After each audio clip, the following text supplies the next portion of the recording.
Hello friends, so in this video I am going to tell you something about the Cassandra as how you can install it on your Windows system. So first you need to go to this download Cassandra, and the very first link this will come, download Apache Cassandra. You just need to click on it, and once you reach to this link you will be able to see this is the message, download the latest Apache Cassandra 3.11. You just need to click on it, and the very first version that you will be able to see, which is a gz file, you just need to download this. I have just downloaded it on my system, and after downloading it I just stored it on somewhere on my system as in the softwares folder, and there you can find out like Cassandra, some gz file must be there, cassandra.gz. So that will come here, and after that you just need to unzip it. Well, I just stored that somewhere else, and I just unzipped it here in the uh, in this folder Cassandra. I just created a folder named Cassandra in the C drive, and inside the C drive I just unzipped my Apache Cassandra 3.11.16. So this is the place where you need to, where you can, I have chosen this place, you can have any place of your choice, and I have just installed it here. I just unzipped here. You don't need to install anything. There is no installer for installing the Apache Cassandra server. And after unzipping it, you just need to go to this bin folder. You just need to copy this path, and you just need to go to this PC and just add this to the environment variable, system environment variable basically. So you will go to this advanced system settings, and then you will click on the environment settings, and you just need to go to the Cassandra home. First of all, you need to create this environment variable with Cassandra home, and inside the Cassandra home you just need to give the path till Apache Cassandra 3.11.16, no bin. You don't need to give the path till bin, you just need to give the path till Apache Cassandra 3.11.6. So this is the one thing you need to add, and apart from that you need to add the path environment variable. Inside the path environment variable you need to give now here till the path bin, right? Till the bin you need to give the path here, because here is the location where all the Cassandra scripts are placed, and you will be running all those commands. Okay, so this one you need to add as environment variable.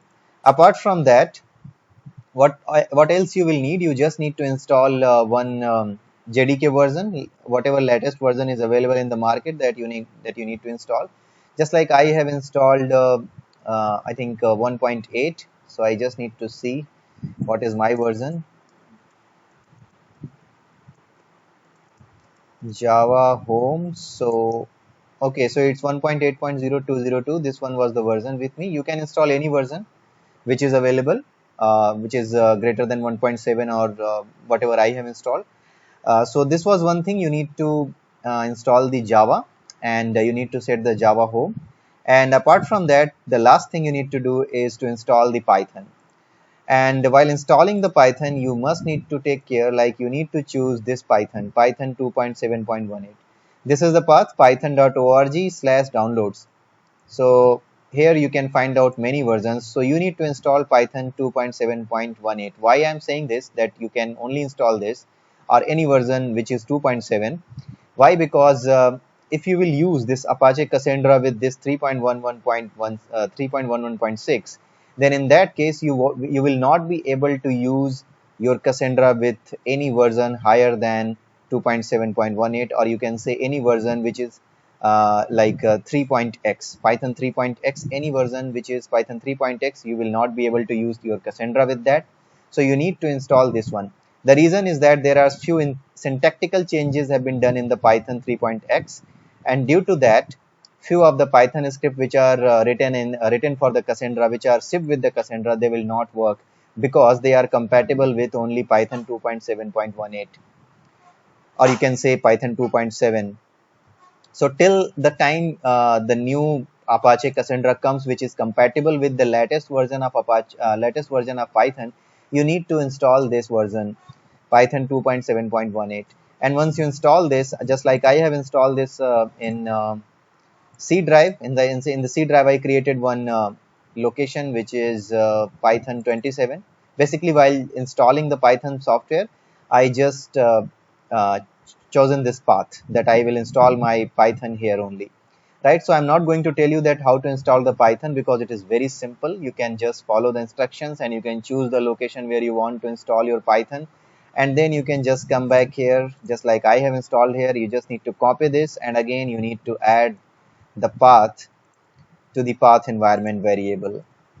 So if I come here and I show you, I have already added this, right? So once you add this, once you add the Cassandra path, and once you have your Java home set, and in the Java home, apart from Java home, you can also add the path to the bin folder of Java JDK. That will also be needed. So wherever you have installed your Java JDK, you need to find out the bin location where all the binaries are available, and you need to give the path to that binary as well in the environment variable. So that's it for Cassandra setup, and now we will see that how you will run it. Okay, so all the things are in place. Once you have installed the Java JDK, you have set the path to Java home, you have provided the bin path of the JDK to the path environment variable, then you have provided the bin path of the Cassandra to the environment variable, then you have provided the python.exe path to the path environment variable. Once you are done with all these things, you are ready to run your Cassandra now. So how you will run your Cassandra on the Windows? I would recommend, and in fact Cassandra has recommended that you run it using the Windows PowerShell. Just need to open it, run the PowerShell as administrator. In fact, I would recommend that every software that you want to run with full privileges, you must need to choose the administrative option. So here what you need to do, I have installed Cassandra on C drive. So I will go to the C drive and I will see where is Cassandra. So this is Cassandra, and then you just need to go to the Apache Cassandra 3.1.16, and then you need to go to bin folder. Once you are inside the bin folder, you just need to run this Cassandra. This is the command. In fact, you don't need to reach till this bin folder because we have already provided this in the path environment variable.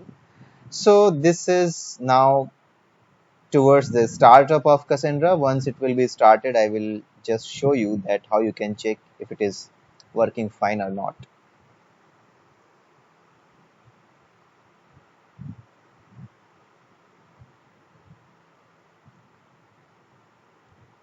Okay, once you get this message, node localhost 127.0.0.1 state jump to normal, then it means that your Cassandra on your system is up and running now, right? And apart from this, how we will check that we are able to connect to this Cassandra server? So for that, you just need to go to command prompt, open this command prompt with administrative privileges, and just type one command here. You need to go to the Cassandra, and then you need to go to this, then you need to go to the bin, and then you need to run this command sql sh. Once you run this, and if you are able to get the command prompt like this, then it means that your client is able to connect to your Cassandra server. And this Cassandra server is basically running on the 127.0.0.1, and the port number is 9042, right? By default port for the Cassandra service is 9042, right? So this is the way you can check. And in fact, using SQL ch, whatever I just showed you, you can use that command prompt to run the commands, to create the key spaces, to create the database tables, and to run the commands to get and insert the data. But better would be you install one tool which has a geographical interface, not geographical, it's like GUI. So it should be a GUI application. So I just installed one GUI application. You can go to the softwares. This is my folder. You can just go to the Google, and you can search this Cassandra manager underscore installation.exe. If I write this here, Cassandra manager manager,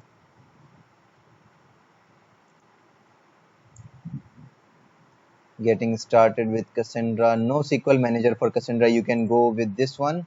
There are many options available, like dweaver is also available. So I just installed this NoSQL manager for myself because there was a 30-day trial was available. In fact, trials are available for every other tool like dweaver as well. It is available for you to have a trial version, and then you need to pay the full to get a full version of your software.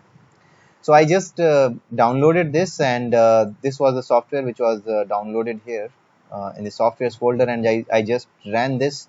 And after running this, you just need to follow the instructions. You don't need to worry about like there are any tough setups that you need to do, any tough settings are there, any configurations are there. No, nothing is there. You just need to run this Cassandra setup. You just need to follow the instructions as given on the screen, as are coming on the screen, and after that you will be see that Cassandra manager is installed here. NoSQL manager for Cassandra. You run it with administrative privileges, and now you can see here I have created a connection. I just need to disconnect, and I just need to delete this connection so that I can show you that how you can connect it. So this is my NoSQL Cassandra manager, and I'm going to create a new connection. So to make a connection, you need to give the host IP. So what is the host IP? It's my local machine where I have installed it, and port is 9042. So the by default port is 9042. So the Cassandra manager itself takes it 9042 because it thinks that anyone could have installed it, must have been installed on the 9042. But if you have installed it at somewhere else, then you can just provide a different port number. Right, if you want some user authentication, you can provide the username and password. Like if you want to give like admin and password, I'm giving like again admin or anything. So I have given the password, and I'm giving it name connection alias test connection. So I'm giving this connection alias, and it is now connected. So once it is connected, you can see that there are number of key spaces. These are called the key spaces, which are looking like databases here, but these are known as key spaces here. And these key spaces, using these key spaces, you can provide like how many clusters, how many nodes in the cluster you want to create.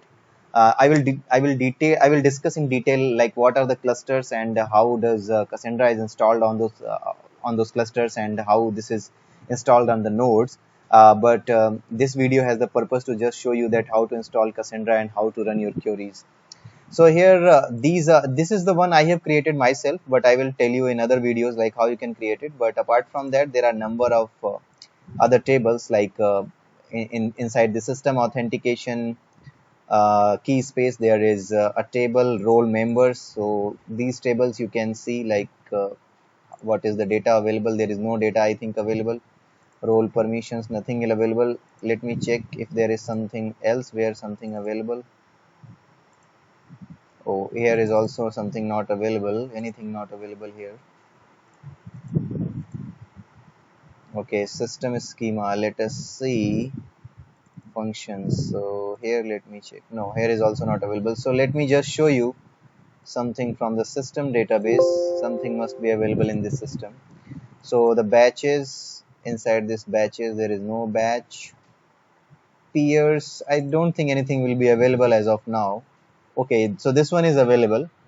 So test cluster, data center one, this is all available here. So what I'm going to do, I'm just going to run a simple query to show you that how you can use it. You just need to go to the SQL editor. You just need to use your key space. You need to give the name of the key space that you want to use and place a semicolon at the end.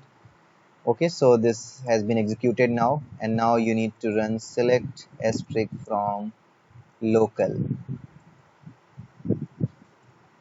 Okay, so this one you need to run here, and you will be able to see the output, right? So this is how you can use it. You can also this is a system table, so I'm not going to temper it, but you can perform the insert operation, update operation, delete operation in the database tables using the same SQL queries that you used to do. But you cannot do the relational database things like joining any kind of inner outer join, or the foreign key, or any that kind of thing will not be available here. So that's all for this one, and I will very soon update more videos. So basically uh, this playlist has the purpose of letting you know about something about the Cassandra, and at the same time I will show you that how you can use the Cassandra database with the .NET framework. Basically I will create some web applications as an application, as an example for you. so that you can know that how you can connect to the Cassandra database, and how you can store the data, how you can fetch the data, how you can create a key space using the code, because that is very much needed in today's world, because most of the systems are moving to the cloud, and this Cassandra and these kind of things are very much important for you to know, and you should be aware about these things, right? So we will meet soon in the next video. Till then, have a nice day and bye bye.